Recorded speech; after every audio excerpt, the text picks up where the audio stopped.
Happy Sunday mga tol, tara rides tayo papuntang Paracale. Ngayong araw nga pala ikapistahan ng Paracale mga tol, and syempre magsisimba tayo kasi nakapanata tayo mga tol or nakapangako na magsisimba ngayon. Magagas nga lang kami dito sa Caltex mga tol and direkta na kami agad papunta ng Paracale. So magaganda yung panahon ngayon, mainit mga tol. Sana nga ay magdire-diretso na yung ganda ng panahon kasi kawawa naman yung mga biyahero natin papuntang Paracale na nakapanata. Sa lahat nga pala ng pupunta ng bayan ng Paracale, mag-iingat po kayo kasi alam ko madaming motorista kayong makakasabay, and syempre di natin inasahan yung mga pwede mangyari sa atin sa kalsada. Katulad na lang ng nangyari sa amin mga tol, natanggal yung tapaludo at na-flat. Buti na lang di ako nabangga nung nasa likod ko. Dito nga pala tayo sa labo at nagtanong ako sa isang shop dito kung may pang-vulcanize sila sa pang-tubeless mga tol. Ang problema ay wala, kaya nagdagdag tayo ng hangin at nagpatuloy na lang sa pagbiyahe. Mabuti na lang nga at may tire sealant yung gulong natin na magbabara dun sa butas ng gulong natin. Dito na nga pala tayo sa sentro ng Labo, and syempre may kita natin dito yung napakagandang simbahan nila sa sentro mga tol. Ayan, sa mga taga Labo, shoutout po sa inyo. Baka naman pwedeng pakipollow na din ang page natin. Paglagpas nga natin ng sentro ng Labo, ang susunod nating madadaanan mga tol ang crossing ng Talubatib. And syempre kakanan tayo dyan mga tol. Nakita ko nga dito sa signage mga tol is 17 kilometers pa papunta ng sentro ng Panganiban. Pero di naman tayo sa Panganiban pupunta kundi sa Paracale. Diretso nga pala yung biyahe natin dyan hanggang sa nakita natin tong tulay mga tol na may nakapangalan na Welcome to Paracale. Ibig sabihin mga tol nakapasok na tayo sa bayan ng Paracale. Lampas nga natin ang tulay, makikita natin tong parang palengke nila dito mga tol. Syempre huwag kayong magdire-diretso dyan, daan-daan lang kayo at makikita nyo dyan mga tol yung paliko sa kanan mga tol papuntang Paracale.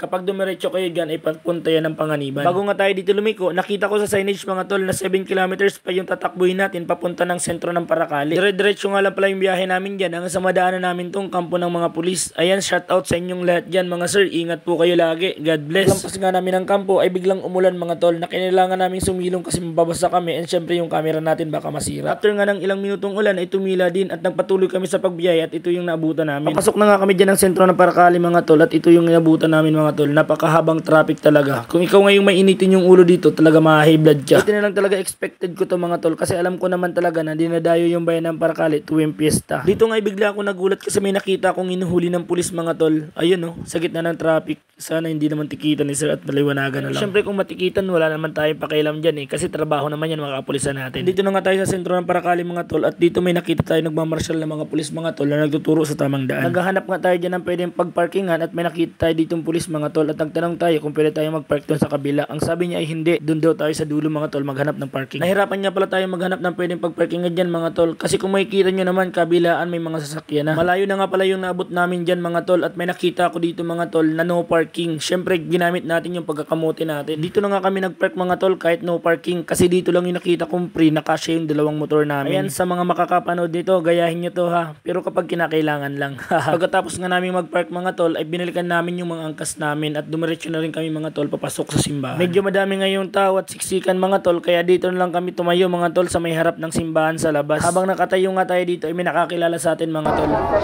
Uy! Mark! So ayun, dito kami sa Paracale mga tol, nagsisimba, happy fiesta po. So syempre nakilala tayo ni brother ni John. Salamat po. Hello po. Sige po, salamat po. Ay, shoutout bro.